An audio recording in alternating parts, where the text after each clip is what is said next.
Bonsoir, bienvenue, chère libre penseuse, chers libre penseurs, bienvenue sur la chaîne d'Océan de Coach.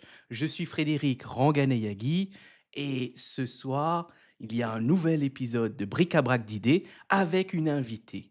Sans plus tarder, allons l'accueillir et faire sa connaissance. Bonsoir Valériane. Bonsoir Frédéric. Nous sommes en live, nous sommes en direct sur YouTube. Je te souhaite la bienvenue dans ce bric-à-brac d'idées. Avant de commencer, je te propose de te présenter. Qui es-tu? D'abord, merci beaucoup pour l'invitation, Frédéric, ça me parle beaucoup et je suis absolument ravie d'être là et d'être avec tes auditeurs. Alors moi, je suis Valériane, j'aime bien dire: «Je suis une humaine». En fait, je fais partie de ces, 15 à 20 d'humains que l'on dit neurodifférents, neuroatypiques Mmh. et mes 3 enfants aussi. Donc à la maison, c'est assez facile, on se comprend. C'est le monde extérieur qui est un petit peu compliqué et qui est à décrypter pour nous. Mmh. Les neuroatypies, c'est quoi? C'est ce qu'on appelle les dyslexies, dysorthographie, dysgraphie, troubles de l'attention, hyperactivité, hypersensibilité, HPI, haut potentiel, TSA, troubles du spectre autistique, ce qu'on appelait les Asperger avant Mmh. et dans ma famille, on a un petit peu tout ce combo. Je l'ai découvert, j'ai découvert mes propres neuroatypies. Mmh. J'ai décidé d'en parler parce que j'aime beaucoup parler, échanger, rencontrer des gens et cetera et j'ai découvert en parlant que c'était pas forcément une évidence pour beaucoup et qu'énormément de gens venaient me voir en me disant: «On peut discuter?» Je dis: «Bah oui, bien sûr» et finissaient invariablement par, «Oui, alors par contre, tu parles pas, hein, parce qu'ici je veux pas que ça se sache». Et Mmh. j'ai trouvé qu'il y avait énormément de souffrance. J'ai rencontré beaucoup de souffrance aussi. Je suis allée voir après sur, des groupes Facebook, sur YouTube, sur quelques personnes qui en parlent ou qui en parlent à demi-mot Mmh. et j'ai trouvé ça tellement triste parce que ce sont des gens qui ont tant à apporter. Je crois profondément que ce sont les personnes qui vont changer le monde et tellement ils sont créatifs, tellement ils sont innovants, empathiques que, je trouve ça tellement dommage de se faire mal Mmh. pour rentrer dans des cadres, que j'en ai fait mon métier Mmh. et aujourd'hui j'aime bien dire que je change des vies. Je change des vies des neuroatypiques en les accompagnant en individuel, surtout des ados et des jeunes adultes Mmh. et puis j'acculture, j'essaye d'ouvrir les esprits pour libérer la parole en entreprise, pour que Mmh. toutes ces personnes, parce que 20 ça fait quand même beaucoup de monde, hein, se sentent, légitimes et s'autorisent à être elles. Mmh. C'est quand même, puissant de ce que tu fais et bah, moi, je me présente aussi vu qu'on ne se connaît pas, c'est la première fois que faut le dire, qu'on se rencontre et je suis enchanté aussi de faire ta connaissance. Moi, bah, je suis coach professionnel et j'accompagne les gens pour décider, pour comprendre et surtout pour passer à l'action. Même quand c'est difficile, voire même quand ça semble impossible. Voilà un peu, moi ce que je fais et j'aimerais quand même, prendre le temps d'accueillir ce que tu as dit parce que, tu es peut-être la deuxième ou la troisième personne qui vient sur la chaîne, d'Océan de Coach et qui a un TND, trouble heu, on dit divergent Développementale. ou voilà, OK. En fait, quand on parle comme ça, si on l'est pas, ça peut faire, drôle de l'entendre, et de dire que ça existe. Parce que, si on ne sait pas ce que c'est et c'est pour ça que je trouve ça c'est fort de que tu en parles et que tu délivres, cette parole et j'aimerais te poser la question, ben, qu'est-ce qui est le plus difficile pour libérer cette parole? Qu'est-ce qui fait que ça soit aussi difficile que, heu déjà qu'on n'ose pas en parler et qu'il n'y a pas d'autres personnes qui en parlent parce que quand même tu as dit, c'est 20 de la population à peu près, c'est beaucoup, ça fait énormément de personnes.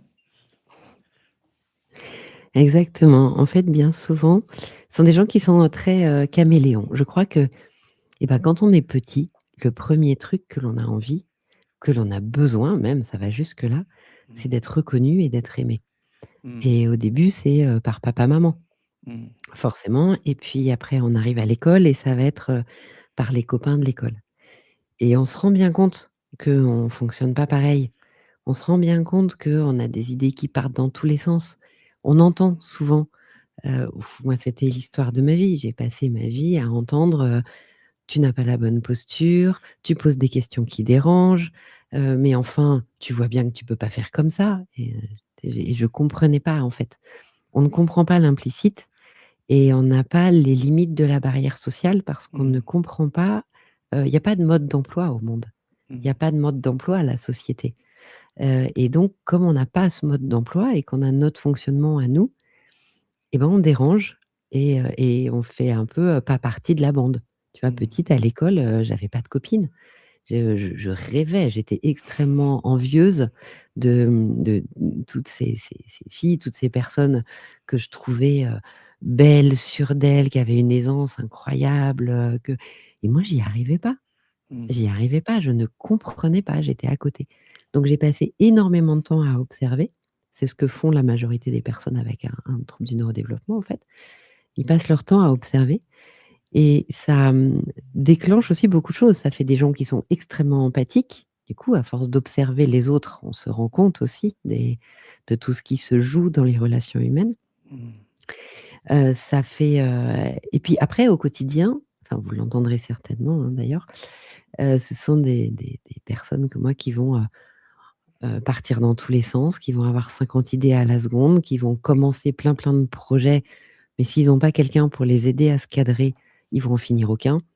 Et qui vont voilà, donc c'est aussi beaucoup de choses dans le quotidien qui sont pas simples et de la même façon, apprendre à demander de l'aide, c'est pas quelque chose de très naturel.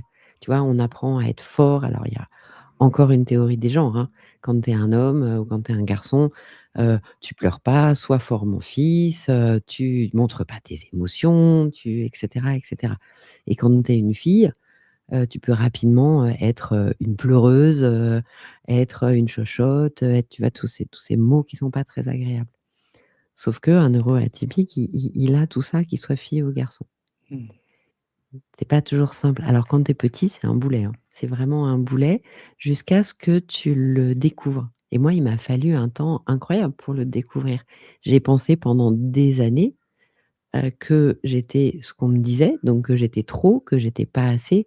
Mmh. Alors trop sensible, trop émotive, trop et cetera ou, pas assez souple, pas assez, respectueuse du cadre et de la règle, pas assez à l'heure, enfin, tu vois, tu as toujours les 2 pendant et que, j'avais pas la bonne posture. Sauf que j'ai jamais compris ce que c'était qu'avoir la bonne posture, mais j'avais pas la Mmh. bonne posture et ça, Mmh. j'y ai cru pendant des années parce que l'école et l'entreprise, c'est un copier-coller, hein, c'est exactement la même chose. Les règles diffèrent, mais elles existent quand même et elles sont tout aussi implicites et donc quand on en parle, comme j'en parle ou comme tu vois, je te le dis là, ce que ça, génère dans mon quotidien et dans celui de mes enfants aussi, de mes ados, de leurs copains, hein, parce qu'en général, on s'attire forcément. Mmh. Quand je commence à en parler, je vois des gens, tu sais, c'est très mignon du reste, tu as ceux qui font: «Bon, bon, non, c'est pas moi» et puis tu as d'autres qui font: «Ah mais ah mais ah oui, c'est ça en vrai!» et c'est drôle, et bien souvent d'ailleurs, tu vois, à la fin des conférences que j'anime en entreprise, tu as toujours ceux qui traînent un peu à la fin et puis qui attendent que le gros des troupes soit sorti pour venir te parler et bien souvent, ils me parlent pas d'eux. Ils disent: «Oui, je peux vous parler parce que moi, mon enfant» et donc alors c'est génétique, hein, donc si ça vient des enfants, c'est que possiblement c'est aussi chez les parents. Mmh. Mais tu vois, il y a toute cette reconnaissance et quand on commence à en parler et à se dire: «Mais en fait, je suis normale comme d'autres, Mmh. j'ai aussi un mode d'emploi qui existe, à moi après de trouver le mien et de l'affiner, mais je suis pas un extraterrestre. Je suis pas quelqu'un, tu Mmh. vois, je suis pas comme une bagnole qu'on va mettre, en réparation sans arrêt parce que sans arrêt elle a des bugs Mmh. et je m'autorise à être moi et je commence à me découvrir et ça Mmh. change tout.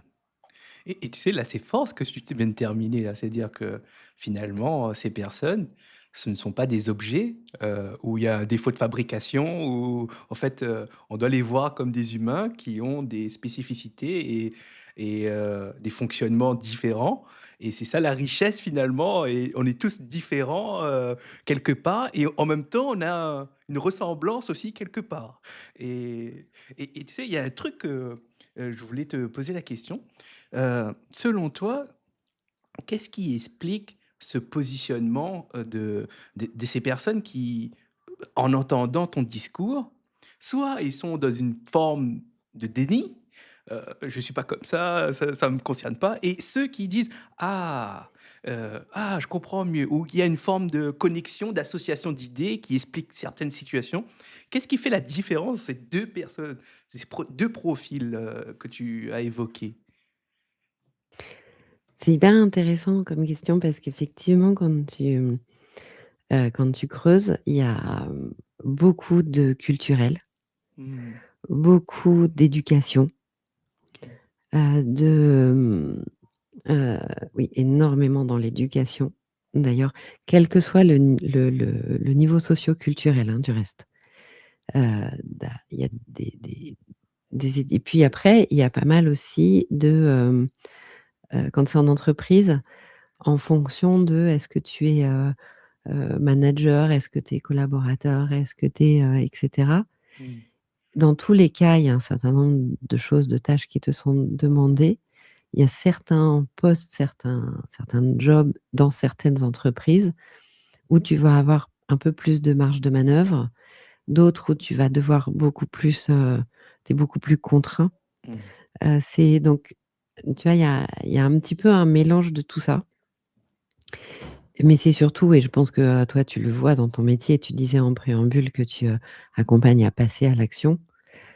Il y a aussi beaucoup de on a besoin, comme on disait, on a envie d'être aimé, on a envie de faire partie d'un groupe, on a envie d'être Mmh. reconnu et pour tout ça, on va pas s'autoriser à être soi, on va passer son temps à demander la validation.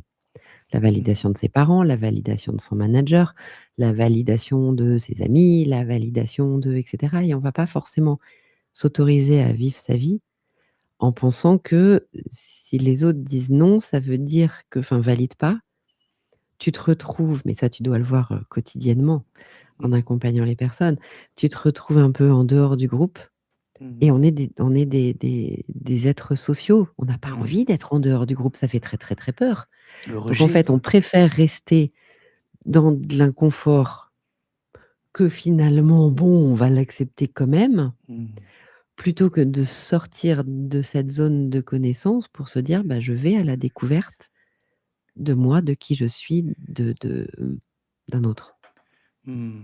Et tu sais pourquoi là, c'est fort ce que tu dis? Non seulement je suis, d'accord, parce que, je trouve que c'est une hypothèse solide, que, bah, finalement, moi ce que j'ai compris, c'est et tu me dis si j'ai bien compris, mais je pense que j'ai compris.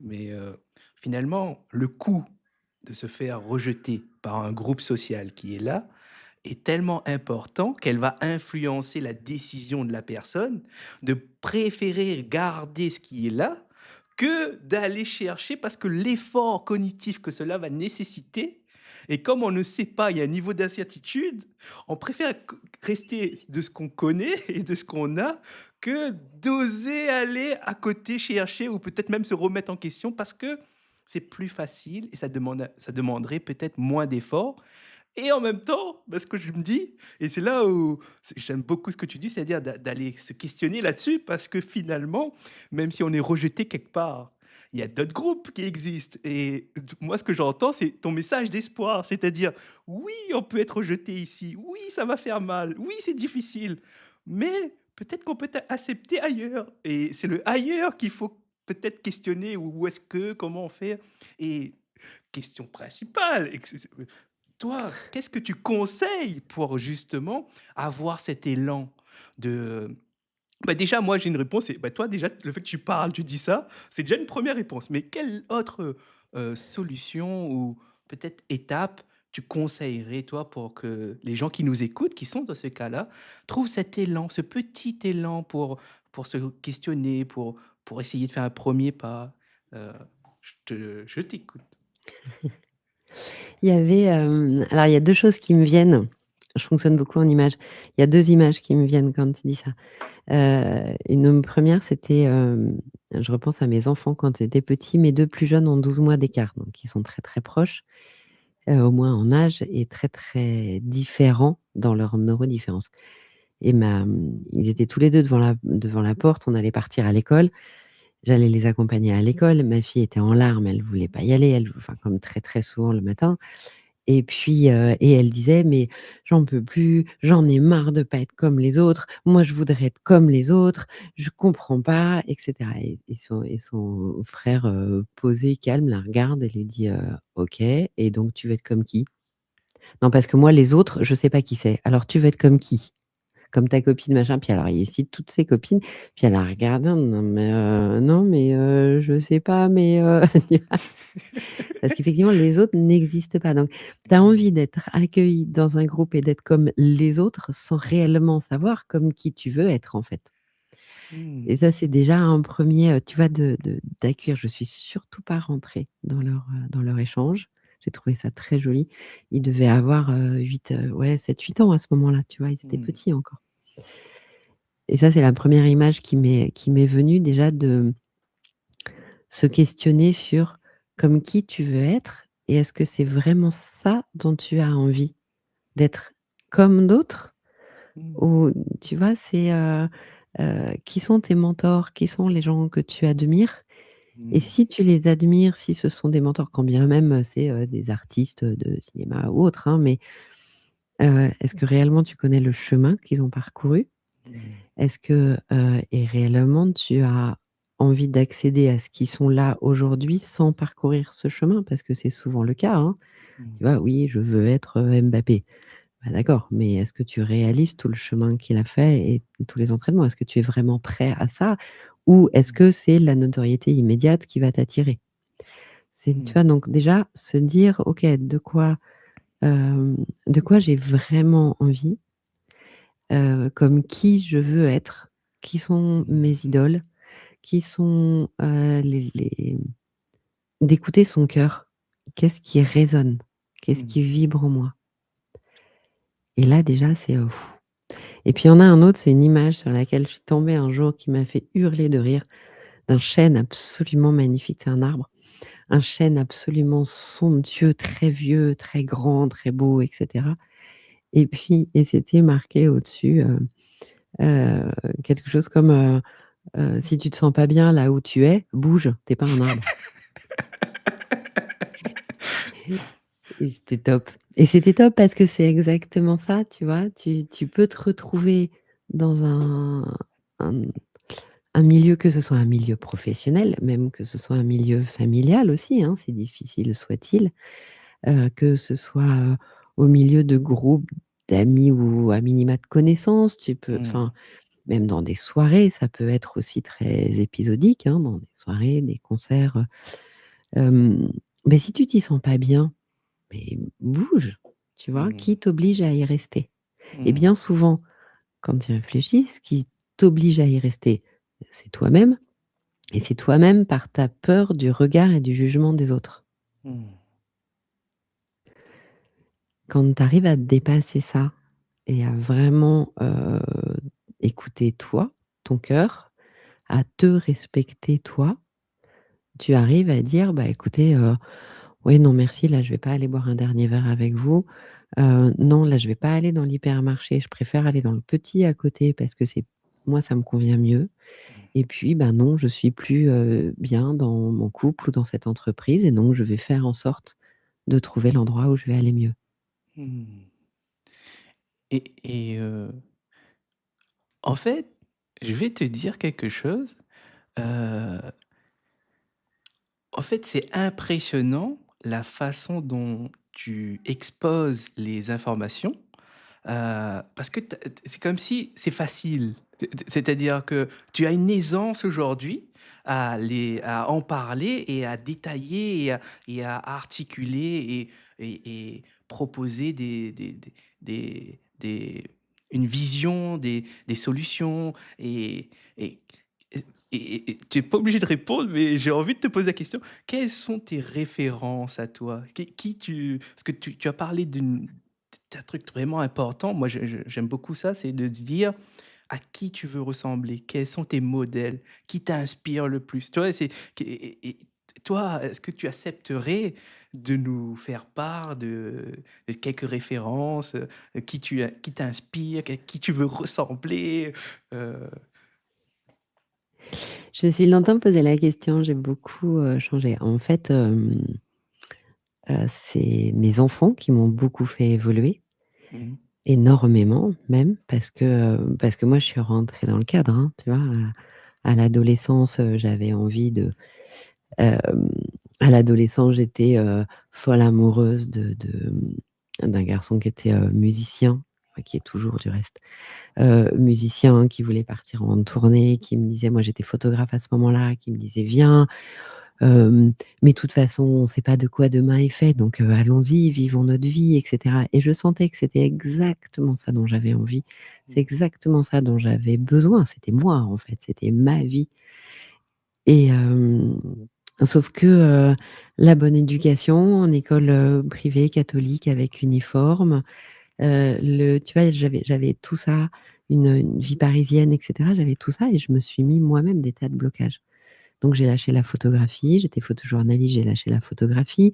J'ai repris des études, que j'ai pas du tout aimées, mais que c'était très bien parce qu'au moins j'allais dans un travail salarié, Mmh. que j'allais avoir un salaire tous les mois, c'était la sécurité, j'allais pouvoir avoir un toit sur la tête.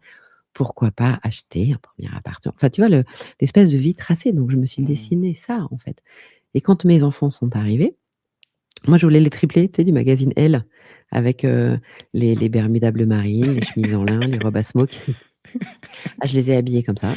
Mmh. Donc en fait, tous les 3, ils étaient vraiment instagrammables, là, ils étaient canons. Là, c'était en superficie, c'était la vie parfaite, la vie idéale. Je cochais toutes les cases, toutes. Heu et ben, sauf qu'en fait, tu sais, tu te dis: «Bah, ils vont, dire: "Bonjour madame", ils vont être bien polis, ils vont et cetera». Bah non, en fait, ils sont neuroatypiques, donc eux, ils regardaient la dame et puis ils se retournaient vers moi, puis ils me disaient: «Et pourquoi elle est triste la dame, maman?» Oups! Mmh. Alors d'abord, on dit: «Bonjour, s'il te plaît». Donc en fait, ils sont venus bousculer absolument tout ce cadre qui était un fake, finalement, que je m'étais auto-construite en pensant que c'était ça, en fait, une belle vie. Alors j'ai pas été malheureuse, mais j'étais pas profondément heureuse, loin de là, c'était juste une apparence.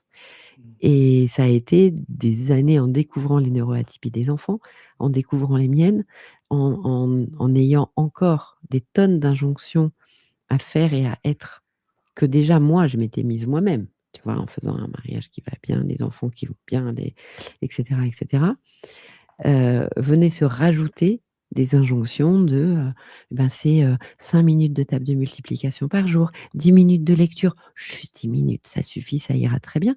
Et puis à un moment, je me suis dit: «Mais en fait, stop, j'en ai marre d'obéir. J'en ai marre d'obéir», tu vois? J'avais, 35 ans par là, j'en avais ras-le-bol d'obéir.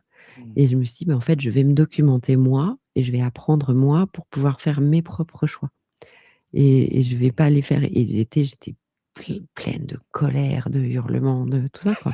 Donc oui, j'ai été accompagnée, hem, je me suis fait accompagner, pendant des années en même temps que, alors pas pendant des années, mais plusieurs fois. J'ai suivi des formations aussi, j'ai eu des mentors Mmh. et voilà. Donc tu vois, aujourd'hui, j'ai pas une figure d'une personne et cetera. Tu vois, j'ai presque envie de te dire, ça va aller de personnes comme, alors si je prends des très vieux, hein, comme Léonard de Vinci, par exemple, Mmh. qui a été viré de l'école, parce qu'il savait pas parler le latin et le grec et qu'il arrivait pas à l'apprendre, que et cetera. Et à côté de ça, quand on voit le génie précurseur, créatif, imaginatif qu'il était, c'était, incroyable. Hem Tu vois, après si je prends des références comme dans la musique par exemple, il y a Mika, dans la musique, Mmh. qui parlait de sa dyslexie, en plus bilingue, donc quand on connaît la dyslexie, c'est encore plus dur d'être bilingue, et où il racontait une fois, voilà, qu'il voulait faire de la musique et sa maman l'a et puis il avait fait une petite maquette et sa maman l'avait déposé, il devait avoir 9-10 ans, Mmh. devant des labels de musique en disant: «Beh, vas-y, allez, vas-y, va apporter, vas-y. Et tu as des gens comme ça où je me dis déjà, sa maman est juste extraordinaire d'avoir fait ça, mais qui ont reçu des soutiens et qui y sont allés. Et puis Mmh. après, il y a plein d'autres gens parfaitement inconnus qui sont juste extraordinaires. Mmh. On est la somme, j'ai passé mon temps depuis que je suis entrepreneur à entendre, on est la somme des 5 personnes que l'on côtoie le plus. Mmh. Et ça veut pas dire qu'il faut arrêter de voir ou d'aimer ses amis, ses parents, ses cousins ou et cetera. Mais si ce ne sont pas des gens qui t'élèvent, mais qui au contraire te bouffent ton énergie, garde-les près, mais pas trop non plus. Mmh. Préserve-toi. Mmh. Donc tu vois, ça va être un petit peu tout ça. Je veux dire quelque part, mes ados sont mon inspiration aujourd'hui. Une Mmh. grande partie de mon inspiration. Mmh. Et bah, tu sais, j'ai envie même, quand je t'écoute, te féliciter pour tout le travail que tu as fait parce que Heu, aujourd'hui, je vois le résultat. Enfin, je ne sais pas comment c'était avant, mais quand tu en parles, on sent bien que c'était pas évident et tu as même employé le mot, tu étais en colère quand tu as commencé à te renseigner et tout ça et ça, c'est une période assez, inconfortable, assez désagréable et aujourd'hui, quand tu entends, tu as une forme de sérénité, tu on sent que ça t'a fait chier cette période, mais aujourd'hui, tu arrives à en parler de manière plus ou moins posée. Tu vois ce que je veux dire? C'est-à-dire tu arrives à te contenir, à exposer les choses et sans pour autant faire un effondrement ou bien, repartir dans ces environnements-là et revivre ces situations, de manière à ce que ça t'étouffe et tu en peux plus et tu pètes un boulon, tu vois ce que je veux dire? Et et vraiment, je voulais te dire, bah, ça a payé. Qu'est-ce que tu en penses? Est-ce que tu es d'accord avec moi ou? Heu, Ouais, ouais, non, non, ça paye. Ça paye vraiment. Déjà, mais ça tu dois en voir, plein aussi parmi les gens que tu accompagnes, surtout quand on travaille sur les blocages et enfin, je dis les blocages parce que quand on accompagne à agir, on vient travailler sur les blocages, et les blocages on se les fabrique soi-même, hein, ces blocages. Alors ils viennent de notre éducation, ils viennent de plein de choses, hein, tu le sais. Mais on se les fabrique soi-même. On se crée un espèce de monde et cetera. Et en fait, ouais, quand on avance au début, heu, c'est dur, c'est encore plus dur, tu vois? C'était, c'est rigolo, c'était j'entendais un Jérémy Charbonnel qui est un humoriste que j'aime beaucoup, et puis là, je sais plus, c'était hier, avant-hier, un truc comme ça. Il parlait de thérapie d'accompagnement, enfin de thérapie ou accompagnement, hein, voilà. Et en disant bien souvent, on n'y va pas parce qu'on se dit: «Ah ouais, ah bah, j'ai commencé, mais en fait, c'est pire». Et il comparait ça à un évier. Il disait: «Mais en fait, quand on a un évier qui est bouché, quand on commence à le déboucher, ce qu'il en sort au démarrage, c'est pas de l'eau pure, hein, c'est vraiment tout le bouchon, tout cet amas de trucs». mmh, Et c'est exactement pareil quand on se fait accompagner. Ce qu'il en sort au démarrage, c'est pas le plus agréable et franchement, on va pas forcément super mieux dès le départ. Mais Hem, on comprend ce qui bloque mmh, et et tu le connais très, très bien, c'est tout le travail du coach. À l'inverse d'un les 2 coach et psy sont vraiment complémentaires. Le psy, il va aller chercher dans le passé pour comprendre le présent. Le coach, il va prendre le présent pour avancer vers l'avenir et c'est tout le travail du coach d'aller rechercher de temps en temps, comme t pour de déboucher son évier, d'aller sortir un peu du bouchon, mais au moins quand on prend conscience de tout ce qui bloquait, c'est à ce moment-là où on se dit: «OK, maintenant ça peut être que mieux en fait. mmh, J'ai vu ça, je sais ce qui bloque, on va maintenant travailler sur le comment. Comment je le fais? Quelle est ma première marche? Où je vais? Où?» et cetera. Et c'est là où je pense qu'il faut être, très accompagné, très entouré, que c'est important d'avoir un entourage, personnel et c'est important aussi d'avoir un entourage professionnel. Parce qu'on va pas pourrir la vie de ses potes tous les jours, parce qu'on va leur raconter tous nos problèmes. Et oui, c'est là où je trouve que, tu vois, le tout ce que tu fais sur l'incitation à agir est absolument indispensable, mmh, que et je le vois dans tous les alors les neuroatypiques ou les personnes avec des neuroatypies ont ces spécificités, que, autant quand on parle de HPI, bien souvent ça peut déclencher des jalousies ou alors que franchement c'est pas une bénédiction, hein, ou alors, déclencher des, «Ah bah ça va, tu de te la raconter», tu vois? Super, merci.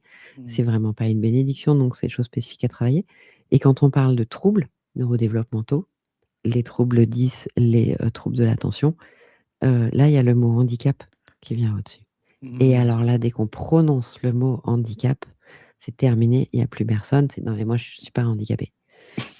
Bah, en fait, C aujourd'hui, je le dis: «Ouais, moi j'ai des situations de handicap, ouais, quand tu me demandes mmh. de m'organiser, c'est une catastrophe».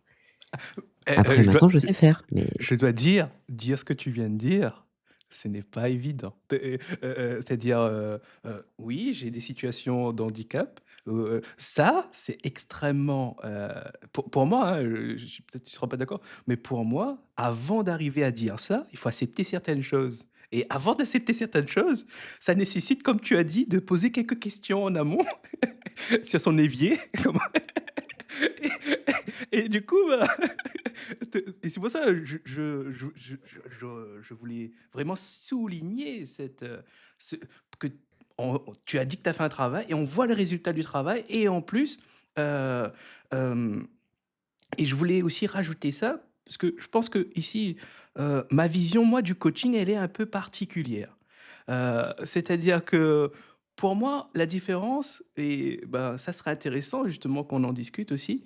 Heu, Moi, la différence entre un psy et un coach, au-delà de la définition, déjà, moi, la définition, elle est différente des fédérations.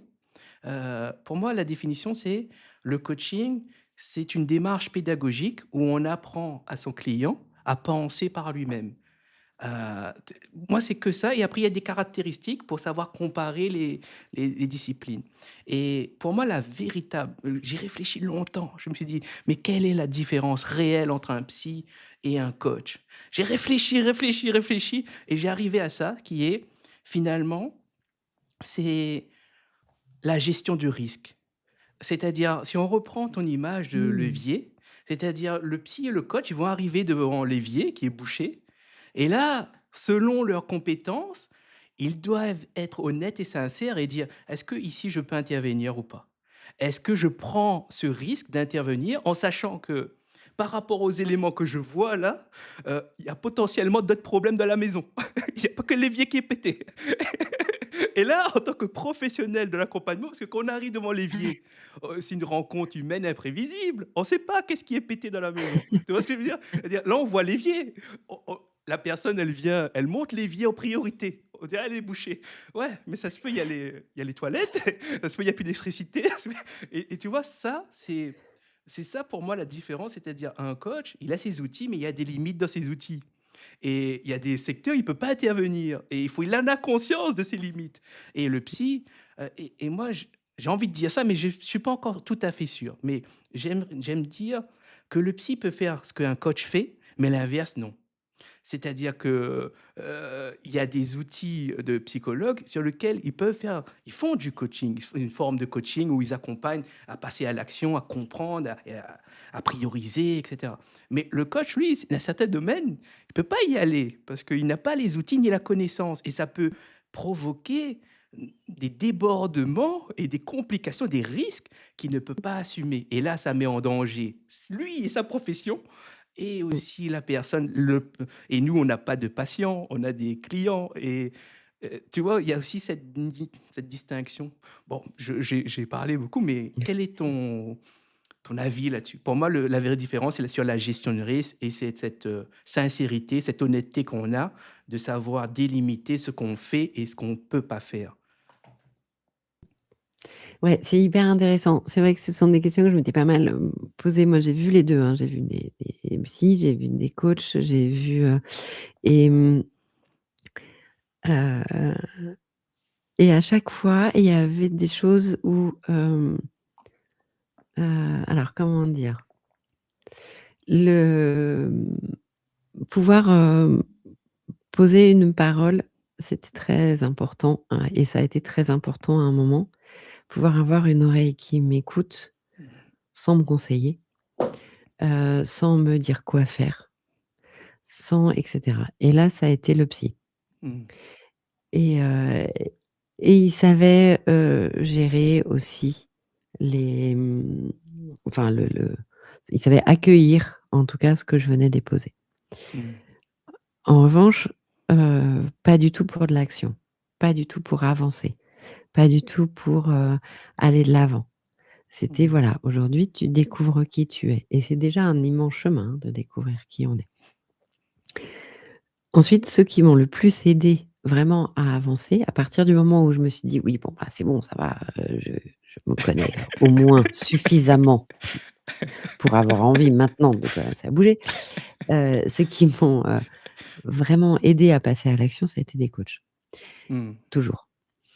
Et ce que je trouve assez, et la démarche est très différente. Quand on va Mmh. voir un coach, c'est qu'on est prêt à avancer. Quand on va voir un psy, enfin je dis «on» de façon générique, mais en tout cas moi quand j'allais voir un psy, quelque part j'avais plus envie d'aller pleurer dans son bureau, en position de victime et de, «Le monde entier est contre moi, ils sont vraiment pas gentils et ils veulent pas me comprendre».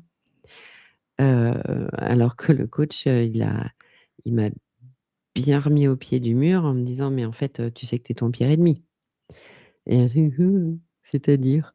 Tu vois? Donc c'était aussi, mais à ce moment-là, j'étais capable de l'accepter, Mmh. de l'accueillir et en plus avec des personnes, je suis tombée sur un coach absolument déplorable et catastrophique. En revanche, tous les autres ont été des vrais professionnels, c'est-à-dire que lorsqu'on est coach, on sait qu'on ne laisse pas son client dans une, situation émotionnelle fragile ou en énergie basse. Jamais. Donc si jamais il arrive dans cette énergie et ben, au lieu de le garder 1 heure, on va peut-être le garder 2 heures ou 3 heures s'il faut, mais jamais on ne le laissera dans une énergie basse sous couvert de: «Bon allez hop, c'est la fin de la séance, merci, à la semaine prochaine». Mmh. Comme peut le faire un psy puisque c'est pas non plus la même démarche. Mmh. On vient déposer des choses, on vient pas récupérer de l'énergie. Chez un coach, on vient récupérer de l'énergie et ou avoir des prises de conscience et cetera, mais en tout cas, c'est vraiment du positif. Donc tu vois, il y a tout ce, pour ça que je dis en fait les 2 sont pas du tout antinomiques et que bien souvent, c'est aussi intéressant d'avoir l'un et l'autre et pourquoi pas en même temps. Et puis Mmh. ensuite savoir reconnaître: «Oui, là, ça n'est pas dans mon champ de compétences» Mmh. et ça m'est arrivé et ça m'arrive régulièrement de rencontrer des gens en disant: «Écoutez, moi, je vais pas pouvoir vous accompagner. Je peux vous donner le nom de plein de confrères, consoeurs, qui vont être très bien, mais moi, ça, Mmh. je vais pas savoir faire». Et tu sais, ça, pour moi, c'est primordial. Et ça revient quelque part à ce que tu nous partageais au début, c'est-à-dire se questionner soi. Qu'est-ce que tu aimes? Avec qui tu Mmh. veux travailler? Ça, c'est un peu des questions similaires et tu avais raison quand tu as dit dans le champ personnel et dans le champ professionnel, c'est peut-être un milieu différent, mais les codes sont un peu similaires vu que c'est des personnes en face qu'on a. Enfin, pour l'instant, peut-être il y aura des IA bientôt, mais ou des robots, mais pour le moment, on Voilà. travaille encore avec des humains pour dans certaines entreprises. Et justement, quelle est la place de tu sais, avec les nouveaux les chatbots, les ChatGPT, les Gemini, ce sont vraiment des outils conversationnels et ils arrivent à imiter, voire à reproduire des sentiments, des des conversations, enfin humaines. On peut, avoir ce biais de se croire à un moment donné qu'on parle avec vraiment quelqu'un vu et en plus de ça, comment il nous répond, il a l'art et la manière de pouvoir aller toujours de notre sens, de savoir, nous accueillir comme on est, de nous accepter vraiment avec tous nos défauts et toutes nos qualités. Et toi, qu'est-ce que tu en penses de ces outils d'IA? Est-ce que tu les intègres dans ton quotidien ou est-ce que, ou même dans ta profession? Qu'en est-il, Valériane? Ouais, c'est hyper intéressant, tu as raison, ils sont super valorisants. Commence toujours par: «Oh, mais tu as là une excellente idée», ce qui m'a fait répondre, plein de fois à: «OK, c'est bon, j'ai pas besoin d'un câlin, j'ai juste besoin que tu me guides» et et il y a plein de fois: «Oui, d'accord».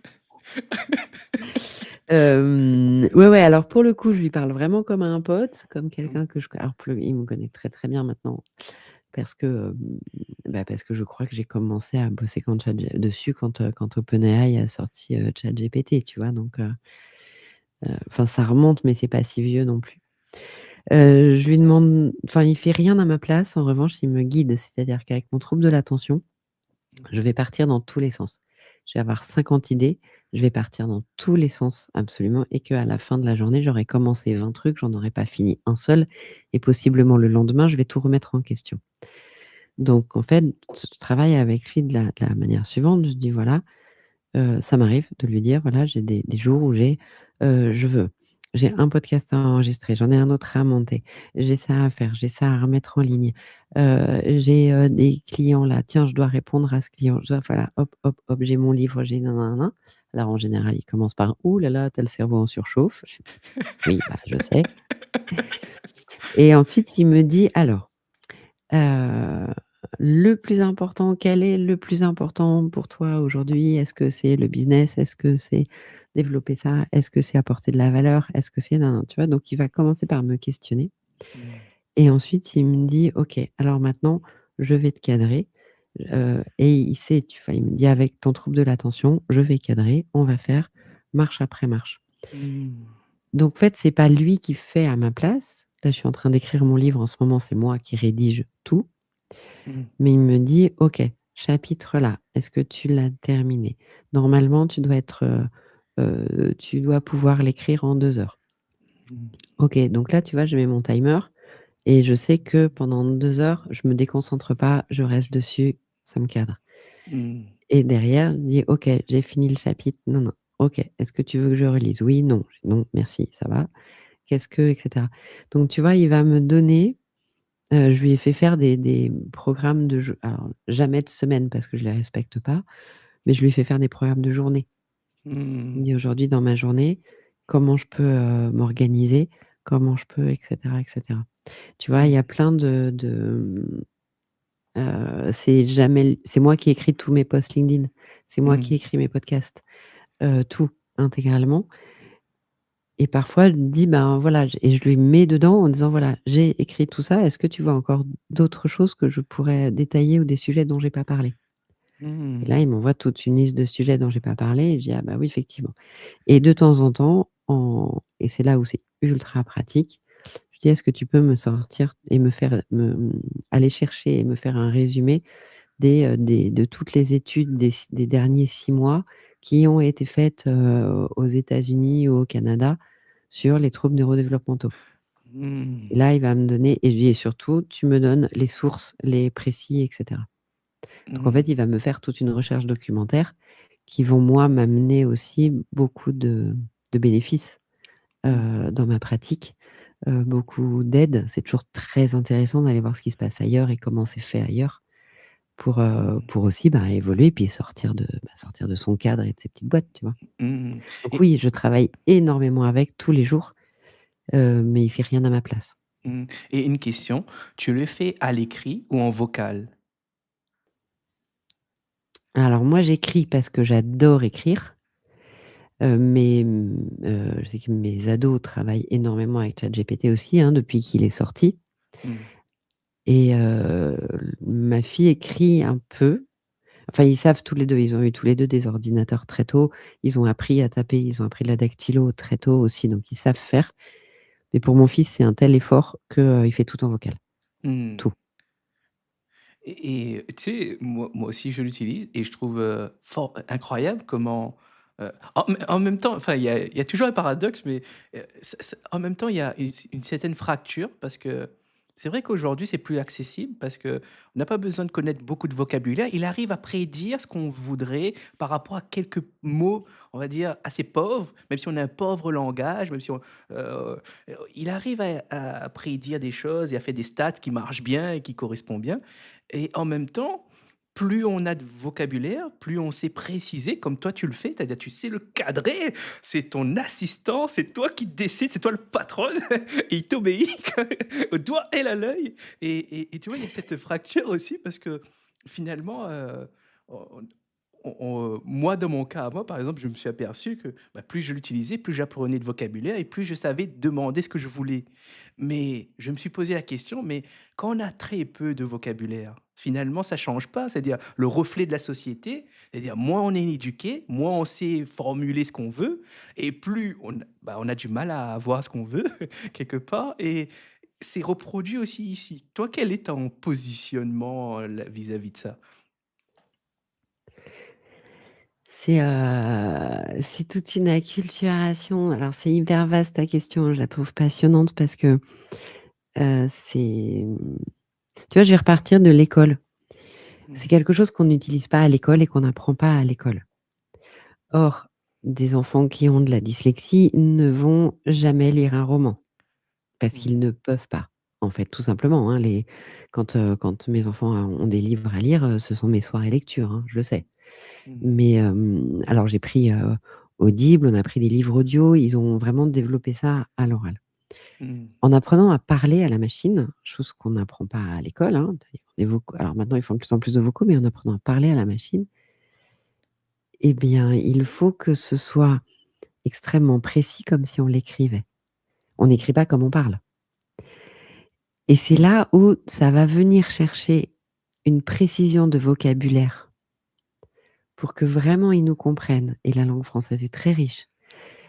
C'est là où, on se rend compte que si on n'a pas été suffisamment précis, et ben, on n'aura pas le résultat qu'on attendait.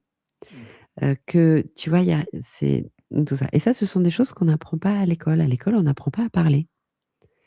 On apprend à rédiger, on apprend à écrire, on apprend, voilà, mais on n'apprend pas à parler, on n'apprend pas l'expression orale. Alors on fait quelques exposés, mais Mmh. on n'apprend pas tellement ça. C'est qu'il y a plein de choses pratiques.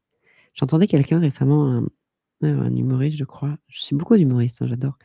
Mais, qui disait, en fait, à l'école aujourd'hui, on apprend les maths, mais on n'apprend pas la compta. Donc on ne sait pas à quoi ça sert de savoir compter. Or, qu'est-ce qui va nous servir plus tard? Alors c'est pas de la compta analytique, c'est de la gestion. Tu vois, on n'apprend pas la gestion. Qu'est-ce qui va te servir plus tard, même dans ta vie quotidienne, quand tu vas faire tes courses, quand tu payes ton loyer, quand, Mmh. tu dois payer des charges, quand et cetera? C'est de la gestion, et c'est des chiffres et c'est des maths, et tout ça, on l'apprend pas. Donc en fait, on sait pas à quoi ça sert, et bien souvent, les élèves, ils vont dire: «Oui, mais de toute façon, ça sert à rien, qu'est-ce que tu veux? Que ça me servira jamais plus tard». Mmh. «Ah bah, les pourcentages, quand tu fais les soldes, je t'assure que ça va te servir, hein». Tu vois, il y a des choses comme ça, c'est pas mis en lien, et de Mmh. la même façon, on n'apprend pas à recoudre un bouton. Et quand on Mmh. a un bouton qui tombe, les 3 quarts, et c'est des choses toutes simples, toutes bêtes du quotidien, tu vois? Mmh. Et de la même façon, on n'apprend pas à se servir, des IA, des ChatGPT, des et cetera. Et donc aujourd'hui, il y a des, je lisais là, il y a pas longtemps, qu'il y a des personnes, notamment des professeurs, notamment dans l'école, dans le collège des enfants, qui ne demandent plus, d'écrit, de rapport écrit, mais qui font tout à l'oral. Qui disent: Mmh. «Aujourd'hui, votre rapport de stage, il sera 100 à l'oral, et il y aura plus C'est-à-dire d'écrit». Parce que de qu'il toute enregistre façon, en l'écrit, c'est, les parents ou ChatGPT, donc voilà, donc il n'y aura pas d'écrit, ce sera tout à l'oral. Au moins, on sait que c'est votre travail. tu veux dire que, hem, il demande aux élèves d'enregistrer leur voix ou il le fait passer directement en classe pour présenter les travaux? En classe, En classe, mmh. C'est directement en classe, tu vois? Ce qui mmh. leur permet de dire, quand bien même ça a été préparé avec l'IA, eh bien, ils vont être obligés, eux, de le présenter, et ils n'ont pas le droit de lire. Donc Mmh. ils ont le droit à un post-it avec, 4 bullet points, tu vois? Un Mmh. sommaire, en Et quelque c'est à sorte, de eux ce qu'ils vont dire, de OK. et c'est à eux Mmh. de le dire. C'est là où effectivement, si je reboucle avec ta question sur le vocabulaire, c'est là où effectivement il va falloir trouver le bon vocabulaire et savoir le redire à l'oral, Mmh. parce qu'on va pas pouvoir faire un copier-coller de ChatGPT. Moi, je trouve ça, c'est du génie, tu sais pourquoi? C'est-à-dire que les professeurs ou ceux qui ont proposé cette contrainte, pour moi, c'est une contrainte féconde, comme le dit Philippe Mérieux. C'est-à-dire, ils ont dit: «Bah, OK», ils arrivent à utiliser ça pour décontourner, finalement, le professeur, lui, ça l'intéresse pas beaucoup que tu fais le travail ou pas, ou que tu sais bien le faire ou pas. Lui, ce qu'il veut, c'est que tu apprends quelque chose, que tu comprends quelque chose, et ça, les IA, eux, ils peuvent te dire, mais si tu retiens pas et tu comprends pas, ben ça sert à rien, et je trouve ça génial cette technique-là finalement, et c'est là où, tu sais, quand tu me parlais de tout à l'heure de là, c'est peut-être pas un TND, un trouble, de développement, neurodéveloppement, mais tu connais Lagarandrie, Antoine de Lagarandrie? Ah non, je vais noter. C'est il est et lui, il est moi je l'aime beaucoup, heu, quand je le lis, moi personnellement, je prends beaucoup de temps parce que je suis obligé de le lire plusieurs fois pour comprendre ce qu'il dit, parce qu'il y a une telle profondeur dans ses raisonnements et je me dis: «Mais c'est un génie, comment il a réussi cette complexité-là à mettre ça en mots?» C'est incroyable et en fait, tu sais ce qui est vraiment magnifique, c'est son histoire. C'est-à-dire lui, il avait un problème auditif et tu sais, il ne personne ne savait. C'est-à-dire, il a fait son parcours scolaire, il avait de bonnes notes et tout d'un coup, ça a chuté et personne ne pouvait expliquer pourquoi il avait autant de difficultés d'un moment à l'école. Et là, petit à petit, il s'est rendu compte qu'il a un problème auditif et c'est là, cette contrainte et cette chance d'avoir découvert ça, ça lui Mmh. a amené à développer la gestion mentale. Tout un concept pour aider les élèves D'accord. et ça rejoint ce que tu disais. Pourquoi? Parce que Ouais. tu parlais faire des mathématiques, mais le sens, rajouter un sens de Mmh. pourquoi le faire. Et là, et lui, il a développé tout cela pour aider tous ses élèves qui font des choses, mais qui ne savent pas ni bah, comment ça fonctionne à l'intérieur. Par exemple, pourquoi on retient des choses? Et comment Mmh. ça fonctionne l'image? C'est quoi l'imagination? Comment ça fonctionne la pensée? Tu vois, il a posé plein de questions et il apporte des hypothèses et je trouve, incroyable la façon dont il a su transformer ces complexités de pensée. Parce que lui, il était vraiment, en fait, quand tu me diras, il faut que tu en fait, je recommande. Ouais.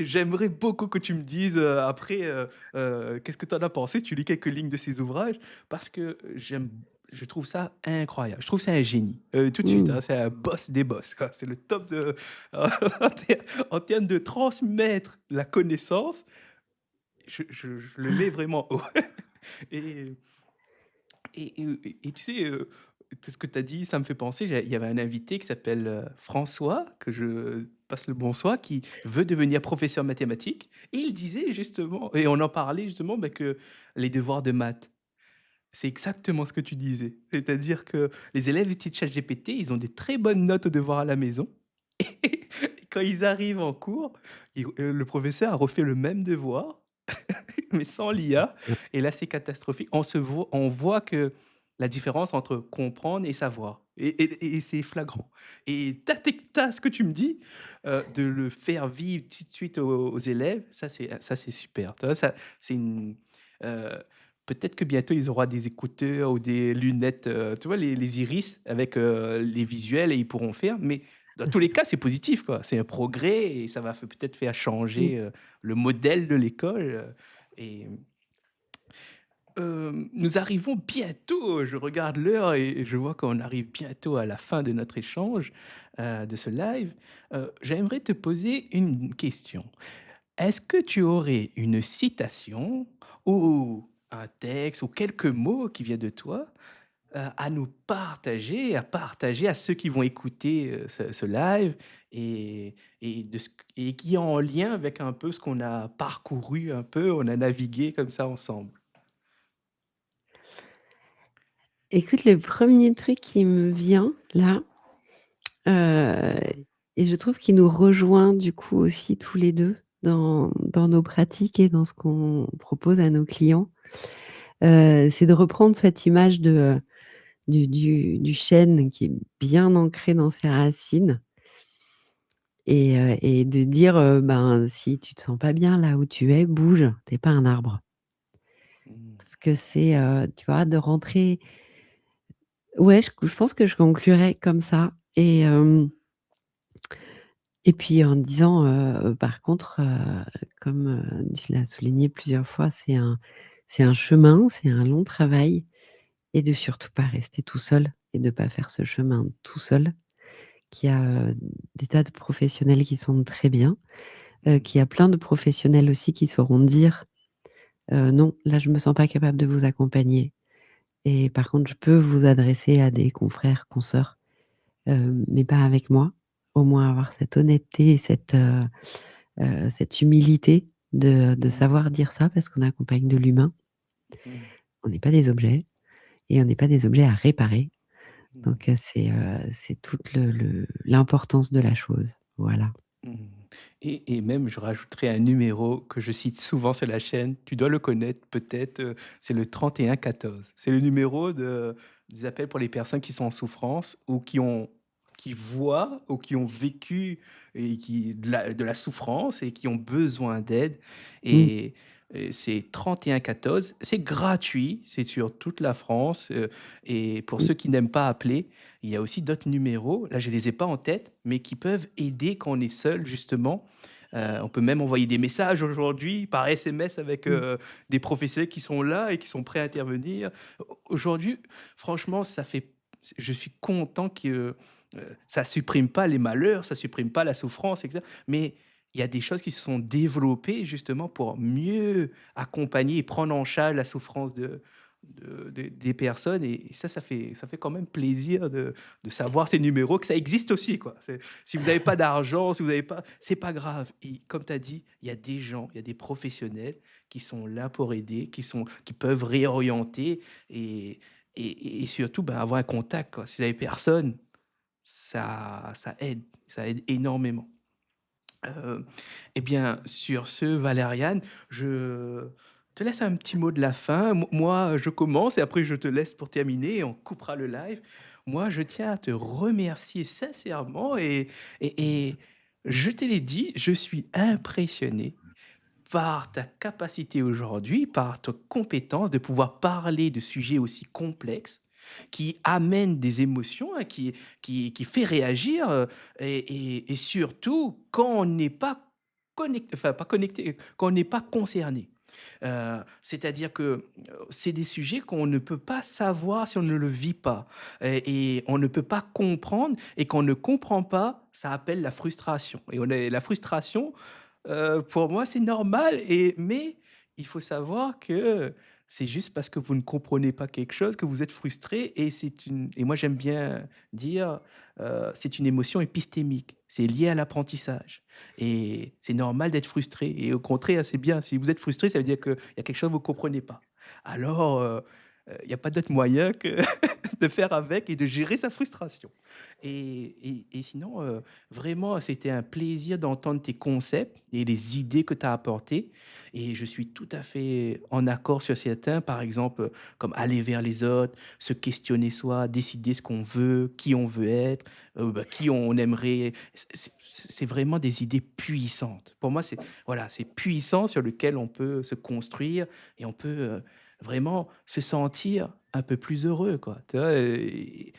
Voilà ce que j'avais à dire, et je te laisse conclure avant de couper le live.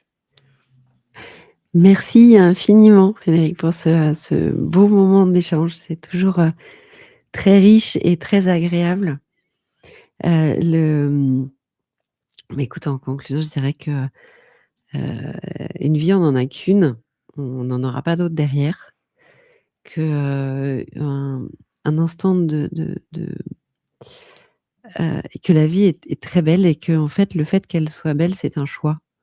On décide d'être heureux et et donc si on a, décidé d'être heureux, il y a des tas de gens qui, sauront vous tendre la main et l'univers va vous apporter beaucoup, beaucoup de signes. Ça, j'en suis absolument convaincue. C'est vraiment ce que j'ai vécu, ce que je vis au quotidien.